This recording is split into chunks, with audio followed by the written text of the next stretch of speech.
Woke up to this view this morning. As I say, they've been following us. And round to the religious establishment there on the upper level. It's a pretty wild country. We'll go to the other side of the ship to show you the rest of the following on from the church. It is quite steep and very heavily settled.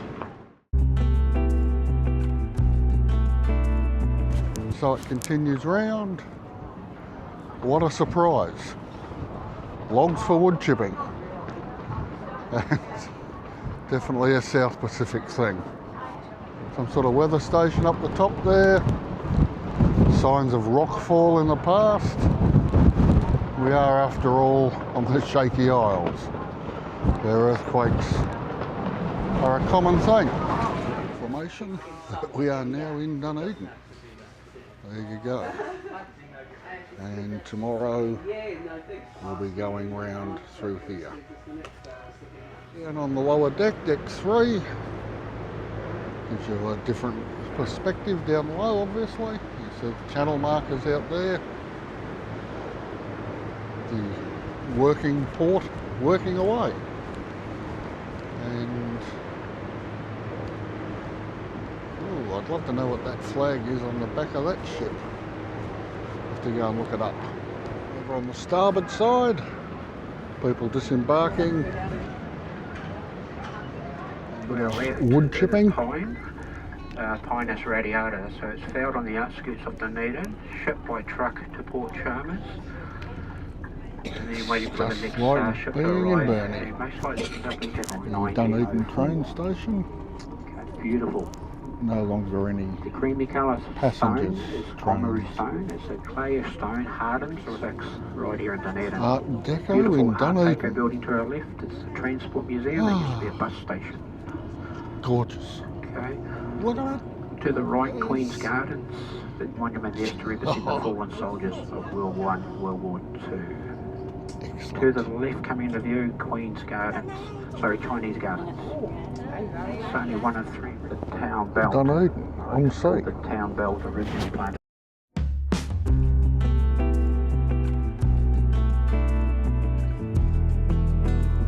You can see the town belt there, the greenery running along the down over the valley. And I'll look at the road.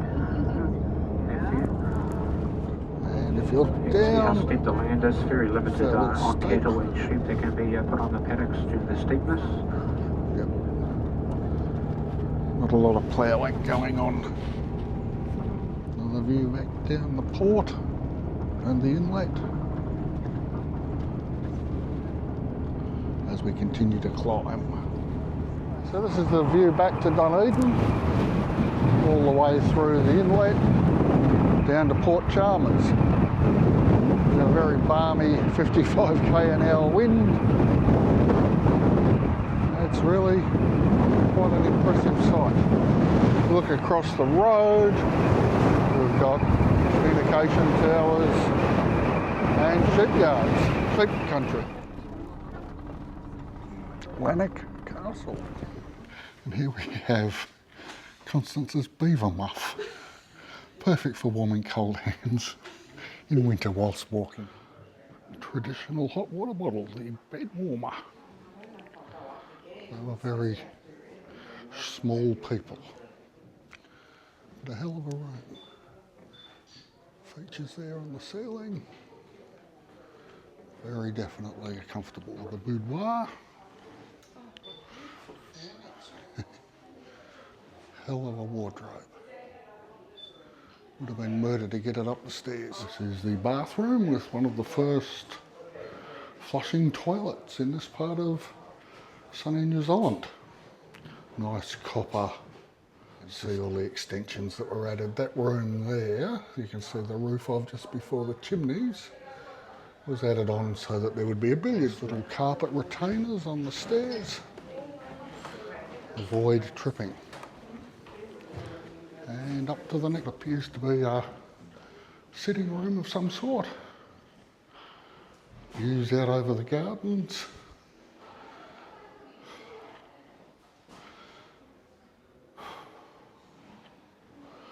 And down to Port Chalmers.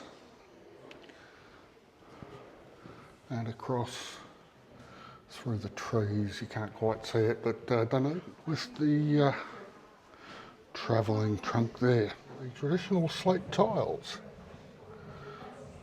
Very attractive looking view down towards the water. What appears to be a glass house under a pier down there. Inside though we have the nursery. Guardian angels looking after children on the wall. And the crib. Some attempt at the medievalism. That's what one would expect in a castle. One of the more ancient lighting knickknacks.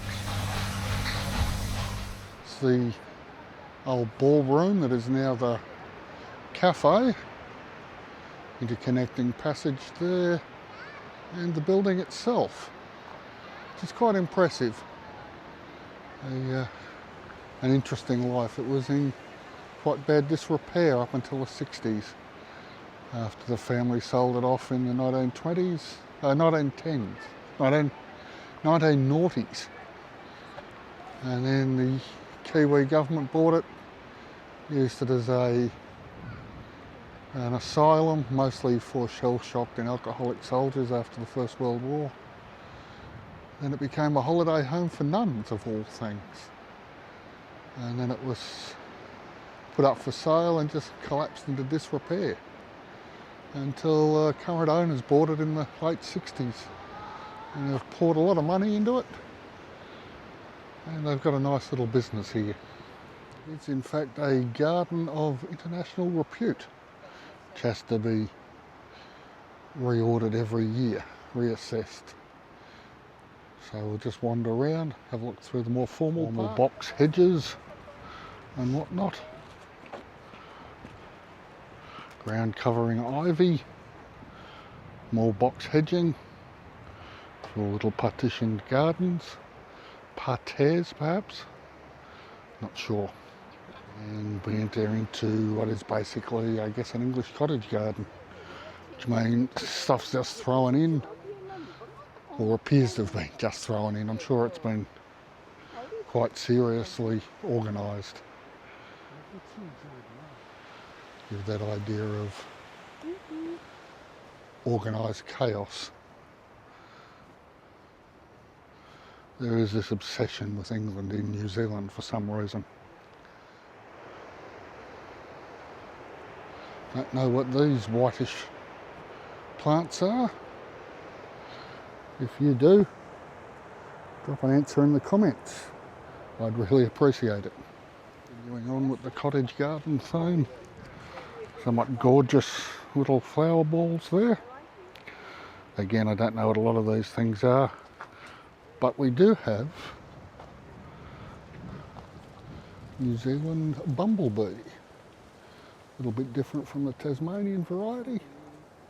Looks a lot bigger. Farewell to Larnach Castle. Through the forest surrounding the castle.